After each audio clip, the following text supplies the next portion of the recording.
পাকঘৰলৈ আহিছো এতিয়া পনীৰ অলপ আনিছিলো তাকে আজি পনীৰখিনি কিহৰ লগত বনাও চাওকচোন। প্ৰথমে মই দোকানৰ পৰা আনা পনীৰখিনি ভালকে ধুই ললো আৰু পিচ পিচকে কাটি ললো, লগত বিলাহী কাটি লৈছো আৰু পিয়াজটো পিচি লৈছো আৰু নহৰু আদাখিনিও পেছি ৰেডি কৰি ললো। আৰু ইয়াত দৈ দেখিছে, দৈখিনি আজি বহুতে ধুনীয়া, দৈ লগত বনাম। এতিয়া মই হালধি নিমখ সানি পনীৰখিনি অলপ ভাজি লওঁ। কেৰাহীটোত অলপ তেল দি ৰুকনিত পিচি লোৱা পিঁয়াজখিনি প্ৰথমতে ভাজি লৈছোঁ আৰু তাতে বিলাহীখিনি দি দিলোঁ।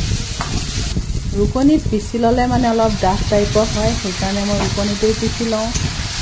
আৰু এতিয়া ইয়াত নহৰু আদা আৰু অলপমান পিঁয়াজ পিচি থৈছিলোঁ সেইখিনিও দি দিলোঁ।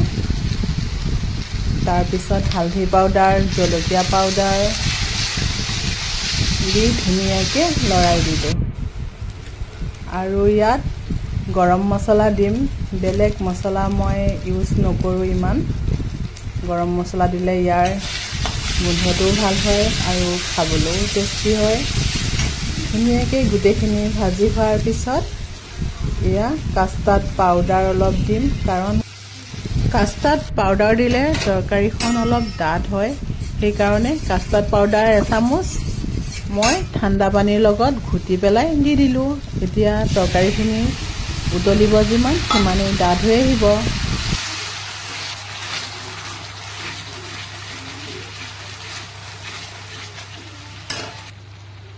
আৰু এটা বস্তু দিব আছে নহয়, মেইন বস্তুটো এয়া দৈও 2-3 চামুচ ইয়াত দি দিলোঁ। আৰু দৈ দিলে যেন ইয়াৰ চব্জিটো ইমানেই ধুনীয়া হয়, পনীৰৰ চব্জিটো যেনেকৈ হোটেলত খোৱা বাটাৰ পনীৰ মছলা তেনেকুৱা টাইপেই হৈ যায়, খাবলৈ বহুতেই টেষ্টি হয়।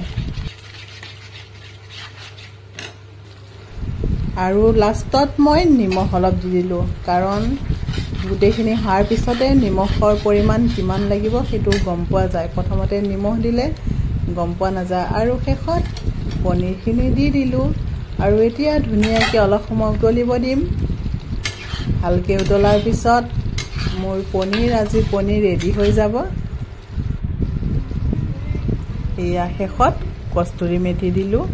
কস্তুৰী মেথিৰ গোন্ধটো সঁচাকৈয়ে বহুত ধুনীয়া আৰু বহুত টাইমলৈ গোটেই ঘৰটোৱে গোন্ধাই থাকে। সকলো চব্জিতেই কস্তুৰী মেথি দিব পৰা যায়। আৰু এয়া আজি ভাতৰ লগত মোৰ পনীৰ চব্জি, চাওক কিমান ধুনীয়া হৈছে কালাৰটো, আৰু খাবলৈ কিন্তু সিমানেই টেষ্টি।